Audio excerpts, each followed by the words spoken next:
In 1999, music retail behemoth Tower Records hit a record-breaking $1 billion in annual revenue.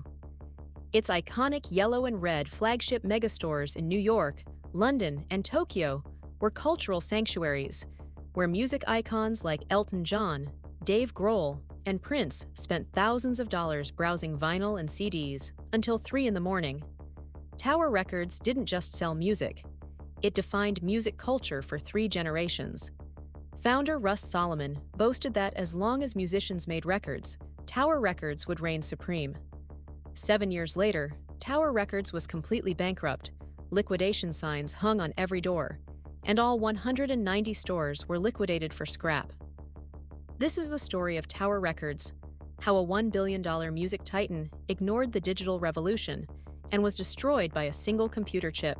Tower Records was born in 1960 inside a small Sacramento drugstore owned by Russ Solomon's father. Solomon realized that teenagers were obsessed with rock and roll vinyl and built his stores around a simple, revolutionary philosophy. Stack music high, hire passionate music nerds who knew every genre, and stay open late. By the 1980s and 90s, Tower Records expanded globally. Their massive multi-story megastores stocked over 100,000 titles under one roof.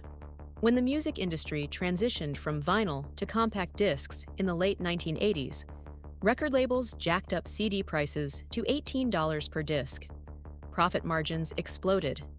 Tower Records expanded aggressively into Japan, Europe, and Latin America, borrowing over $100 million in debt to fund skyscraper real estate leases.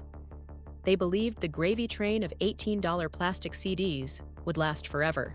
In 1999, 2 events shattered Tower Records' business model simultaneously. First, Napster arrived, allowing millions of teenagers to download MP3 files for free over dial-up internet. Second, Steve Jobs launched the Apple iTunes Store in 2003, allowing consumers to buy individual songs for 99 cents instead of forced $18 full-length CDs. Record labels refused to lower CD wholesale prices, leaving Tower Records trapped with massive unpayable rent bills and shrinking foot traffic. While competitors like Best Buy used CDs as cheap loss leaders to sell electronics, Tower Records had no alternative products to rely on. Sales plummeted 50% in 3 years. By 2004, Tower Records was drowning under $110 million in debt. The company filed for Chapter 11 bankruptcy restructuring, firing hundreds of staff and selling off international assets.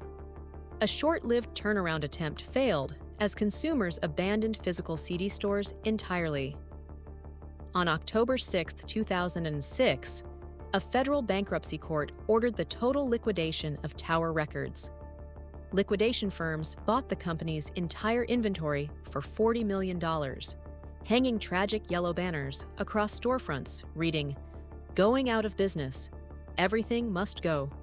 On December 22, 2006, the last American Tower Records store closed its doors forever. Tower Records was a victim of its own success and technological arrogance. Russ Solomon built the ultimate playground for physical music lovers, but failed to realize that music was ultimately software, not plastic. $1 billion in revenue, 190 stores, $110 million in debt, 0 digital presence.